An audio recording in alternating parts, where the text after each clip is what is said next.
Item Hashtag SCP-077 Object Class Euclid Special Containment Procedures SCP-077 is to be kept in Research Sector 861 on top of a 0.5 m steel pedestal in a 3 m x 3 m x 3 m chamber with 0.5 m thick steel reinforced walls.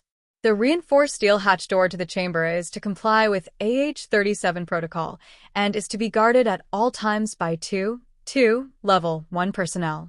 A boom mic connected to a speech recognition system should verify that all pronunciation is within standards. A camera is to be mounted within the chamber to record any changes. Every 8 hours, a minimum of two, but preferably three, trained D-Class personnel are to enter the containment area and, in a loud, clear voice, read the runes etched onto SCP-077 in unison. The reading must be performed by individuals who understand the full meaning of the runes being read, who are able to pronounce the entirety of the inscription correctly, and who are no more than 30 centimeters away from SCP-077.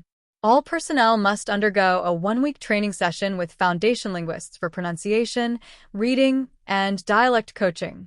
A minimum of 20 D-Class personnel are to be trained or undergoing training at all times. Trained D-Class personnel are exempt from termination until such time as they have been replaced.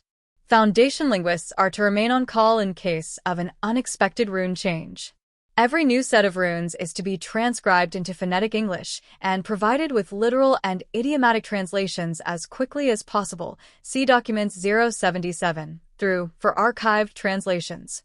The cafeteria menu for Research Sector 861 must not include any potatoes or potato-based ingredients.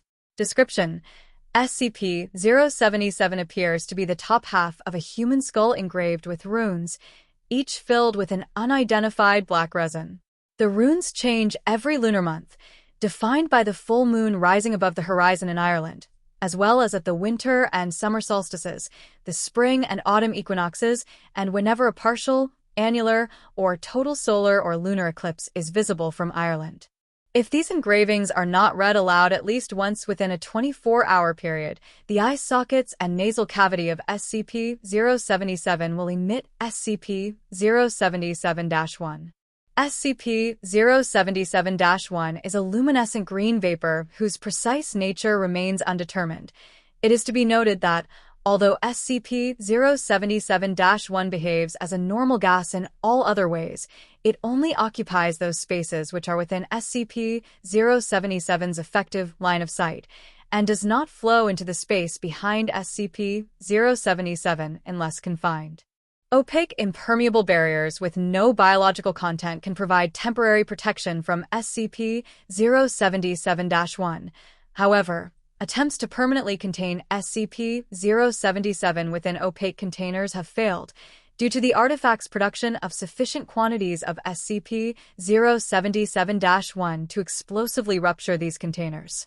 All biological material, with the obvious exception of SCP-077 itself, which comes in contact with SCP-077-1, is instantly transformed into a viscous, malodorous ooze.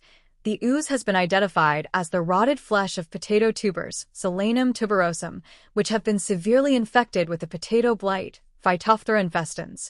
1 cubic centimeter of SCP-077-1 transforms upwards of 800 grams of biological material.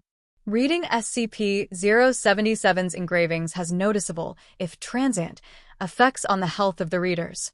These effects include nausea, cramps, headache, dizziness, incontinence, fever, skin rashes, nosebleeds, and fugue states. Effects intensify as the time between readings increases and can become cumulative for individuals who read the engravings too many times consecutively and/or too frequently. Readers have a 60% chance of developing an allergy to potatoes. Addendum 077-01. The artifact was recovered from, in the village of Redacted, Ireland. Locals had built a shrine around the artifact where upwards of redacted participants would engage in a nightly ritual.